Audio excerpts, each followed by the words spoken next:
नमस्कार। आज हम बात करेंगे एक ऐसी घटना की जिसने अंतर्राष्ट्रीय राजनीति के सारे नियम ही जैसे ताक पर रख दिए। सोचिए जरा, क्या हो जब दुनिया की सबसे बड़ी सुपर पावर किसी दूसरे सॉवरेन देश के राष्ट्रपति को ही पकड़ ले। साल 2026 में अमेरिका और वेनेजुएला के बीच कुछ ऐसा ही हुआ था। 3 जनवरी 2026 दुनिया जब सुबह जागी तो एक बेहद चौंकाने वाली खबर उसका इंतजार कर रही थी। वेनेजुएला के राष्ट्रपति निकोलस मादुरो अमेरिकी हिरासत में थे। पर सवाल ये है कि आखिर इसकी नौबत आई कैसे। तो चलिए इस पूरी कहानी को परत दर परत समझने के लिए हम देखेंगे कि ये पूरा ऑपरेशन हुआ कैसे, अमेरिका ने दुनिया के सामने क्या कहानी रखी और इस दुश्मनी की जड़ें असल में कितनी गहरी हैं। हम तेल के खेल को भी समझेंगे और सबसे बड़ा सवाल पूछेंगे, क्या ये कदम कानूनी था और क्या ये एक नए वर्ल्ड ऑर्डर की शुरुआत है। ठीक है, तो शुरू करते हैं पहले हिस्से से, एक राष्ट्रपति का अपहरण। देखिए, ये कोई मामूली घटना नहीं थी, बल्कि वेनेजुएला की राजधानी कराकस के बीचों बीच एक बहुत ही असाधारण मिलिट्री ऑपरेशन था। इस ऑपरेशन को कोड नेम दिया गया था ऑपरेशन एब्सोल्यूट रिजॉल्व। मतलब ये कोई छोटा मोटा ऑपरेशन नहीं था, इसमें 150 से ज्यादा एयरक्राफ्ट शामिल थे। ये एक बहुत बड़ा जॉइंट यूएस मिलिट्री ऑपरेशन था जिसमें वेनेजुएला के लीडर निकोलस मदुरो और उनकी पत्नी सिलिया फ्लोरेज दोनों को पकड़ लिया गया। ये एक बहुत ही सटीक और बड़े पैमाने पर की गई कार्रवाई थी। अब आते हैं दूसरे हिस्से पर, अमेरिका की ऑफिशियल कहानी। आखिर अमेरिका ने दुनिया के सामने अपने इस जबरदस्त कदम को जस्टिफाई कैसे किया? क्या ये सिर्फ कानून लागू करवाने की एक कोशिश थी या फिर ये एक तरह से जंग का ऐलान था? अमेरिकी कहानी को समझने का सबसे अच्छा तरीका है उस वक्त के राष्ट्रपति डोनाल्ड जे ट्रंप का ये बयान सुनना। उन्होंने कहा, ये एक ऑपरेशन है गैर कानूनी तानाशाह निकोलस मादुरो को न्याय के कटघरे में लाने के लिए। मतलब साफ है, इस ऑपरेशन को एक पुलिस एक्शन की तरह दिखाया गया। तो अमेरिका का लीगल ग्राउंड क्या था? देखिए, ये पूरा एक्शन 2020 के एक डिपार्टमेंट ऑफ जस्टिस के इंडाइटमेंट पर आधारित था। मादुरो पर बहुत संगीन आरोप थे, जैसे कि नार्को टेररिज्म यानी ड्रग्स और आतंकवाद का गठजोड़ और कोकीन की तस्करी की साजिश। उन पर कोलंबिया के गुरिल्ला ग्रुप FARC से लिंक रखने और कार्टेल डे लोस सोल्स नाम के एक ड्रग कार्टेल को लीड करने का भी आरोप था। लेकिन ये सब कुछ रातों रात नहीं हुआ, इसकी जड़ें बहुत गहरी हैं। और यहीं हम आते हैं अपने तीसरे हिस्से पर, दुश्मनी का इतिहास। ये कहानी दशकों पुरानी है, जो ह्यूगो चावेज से लेकर एक फेल हुए तख्तापलट तक जाती है। अगर इस टाइमलाइन को देखें तो कहानी साफ हो जाती है। 1999 में ह्यूगो चावेज के सत्ता में आने के साथ ही अमेरिका से रिश्ते बिगड़ने शुरू हो गए। 2005 में तो वेनेजुएला ने अमेरिका की ड्रग एनफोर्समेंट एडमिनिस्ट्रेशन यानी DEA को जासूसी का आरोप लगाकर देश से ही निकाल दिया। फिर 2013 में चावेज की मौत के बाद निकोलस मदुरो राष्ट्रपति बने। 2020 में ऑपरेशन गिडोन नाम का एक तख्तापलट बुरी तरह फेल हुआ और फिर आखिरकार 2026 में अमेरिकी सेना ने ऑपरेशन एब्सोल्यूट रिजॉल्व लॉन्च कर दिया। 2026 के इस कामयाब ऑपरेशन को ठीक से समझने के लिए हमें थोड़ा पीछे 2020 में जाना होगा, जब एक बहुत बड़ी नाकामी हुई थी। कुछ लोग तो इसे वेनेजुएला का बे ऑफ पिग्स भी कहते हैं। ये जो 2020 का ऑपरेशन गिडोन था ना, ये पूरी तरह से एक शौकिया कोशिश थी, मतलब एक मजाक बन के रह गया था।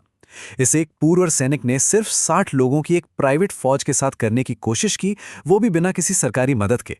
खराब प्लानिंग और वेनेजुएला की इंटेलिजेंस की घुसपैठ की वजह से ये मिशन बुरी तरह फेल हो गया, जिसमें 6 लोग मारे गए और 17 पकड़े गए। ये अमेरिका के लिए एक बहुत बड़ी शर्मिंदगी थी। और अब इसकी तुलना करते हैं 2026 के प्रोफेशनल मिलिट्री ऑपरेशन से। दोनों में जमीन आसमान का फर्क था। 2026 का ऑपरेशन एब्सोल्यूट रिजॉल्व बिल्कुल अलग था। ये स्टेट बैक था, मतलब इसे सरकार का पूरा सपोर्ट था और इसे सीधे अमेरिकी राष्ट्रपति डायरेक्ट कर रहे थे। 150 से ज्यादा विमानों की एक विशाल फोर्स, महीनों की प्लानिंग और एकदम सटीक इंटेलिजेंस। नतीजा, बिना किसी अमेरिकी कैजुअलिटी के निकोलस मादुरो की कामयाब गिरफ्तारी। तो एक शौकिया नाकामी से लेकर एक प्रोफेशनल कामयाबी तक अमेरिका ने एक बहुत बड़ा सबक सीखा था।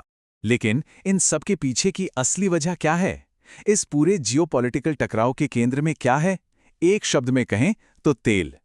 और यहीं हम आते हैं अपने चौथे और शायद सबसे जरूरी हिस्से पर। जरा इस नंबर पर गौर कीजिए, 303 अरब बैरल। ये वेनेजुएला का प्रूवन क्रूड ऑयल रिजर्व है, दुनिया में सबसे बड़ा। और यही अथाह दौलत वेनेजुएला के लिए एक वरदान भी है और एक अभिशाप भी। ये स्लाइड बहुत कुछ बताती है कि कैसे अमेरिकी सैंक्शंस ने पूरी दुनिया के एनर्जी गेम को ही बदल दिया। यहाँ भारत के तेल इंपोर्ट का डेटा है, देखिए। 2016 में भारत वेनेजुएला और ईरान से कितना तेल खरीदता था, और फिर 2021 तक आते आते अमेरिकी पाबंदियों के कारण ये इंपोर्ट हो गया 0। तो इसका फायदा कैसे मिला? सीधा सीधा यूनाइटेड स्टेट्स को।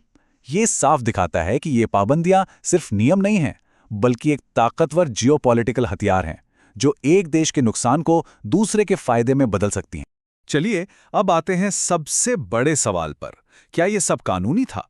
यहाँ असल में ताकत और अंतर्राष्ट्रीय कानून आमने सामने खड़े थे। देखिए, इंटरनेशनल लॉ का एक बहुत ही बेसिक नियम है जो यूएन चार्टर में लिखा है। आसान भाषा में इसका मतलब है कि कोई भी देश किसी दूसरे देश की सीमाओं में घुसकर जबरदस्ती नहीं कर सकता, उसकी आज़ादी के खिलाफ बल का इस्तेमाल नहीं कर सकता। यही वो नियम है जिस पर पूरी दुनिया का सिस्टम टिका है, या कम से कम टिका होना तो चाहिए। अब जब हम अमेरिका के एक्शन को इस कानून के सामने रखते हैं तो टकराव साफ दिखता है। कानून कहता है बल का इस्तेमाल मत करो, अमेरिका ने एक तरफा मिलिट्री रेड कर दी। कानून कहता है संप्रभुता का सम्मान करो, यहाँ वेनेजुएला की जमीन का उल्लंघन हुआ। और कानून तो देशों के प्रमुखों को इम्यूनिटी देता है, यहाँ तो एक सिटिंग प्रेसिडेंट को ही उठा लिया गया। ये कानून की किताब और ज़मीनी हकीकत के बीच का फासला साफ दिखाता है। और अब आते हैं हमारे आखिरी हिस्से पर। क्या ये एक नई विश्व व्यवस्था की शुरुआत है? आइए देखते हैं कि इस घटना पर दुनिया भर में क्या प्रतिक्रियाएं हुईं और भविष्य के लिए इसके क्या मायने हैं। सबसे हैरान करने वाली प्रतिक्रिया आई वेनेजुएला के सबसे बड़े सहयोगियों में से एक रूस से। वहां के क्रेमलिन समर्थक कमेंटेटर्स ने अमेरिकी ऑपरेशन की कामयाबी पर आप कह सकते हैं एक तरह का अनिच्छुक सम्मान जताया, यहां तक कि ईर्ष्या भी।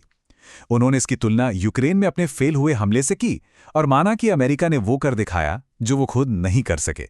रूस के पूर्व राष्ट्रपति दिमित्री मेदवेदेव का ये बयान इस पूरी सोच को एक लाइन में बता देता है। उन्होंने कहा, सबसे ताकतवर का कानून आम न्याय से कहीं ज्यादा ताकतवर है। मतलब साफ है, जिसकी लाठी उसकी भैंस। तो आखिर में ये एक बहुत बड़ा सवाल हमारे सामने खड़ा हो जाता है, क्या ये घटना उस नियमों पर आधारित अंतर्राष्ट्रीय व्यवस्था के खत्म होने का संकेत है? क्या हम एक ऐसे नए और ज्यादा खतरनाक दौर में दाखिल हो रहे हैं जहां इंटरनेशनल लॉ की कोई अहमियत नहीं होगी और सिर्फ ताकत ही सब कुछ तय करेगी? ये एक ऐसा सवाल है जिसके बारे में दुनिया भर के नेताओं और हम सबको सोचना हो।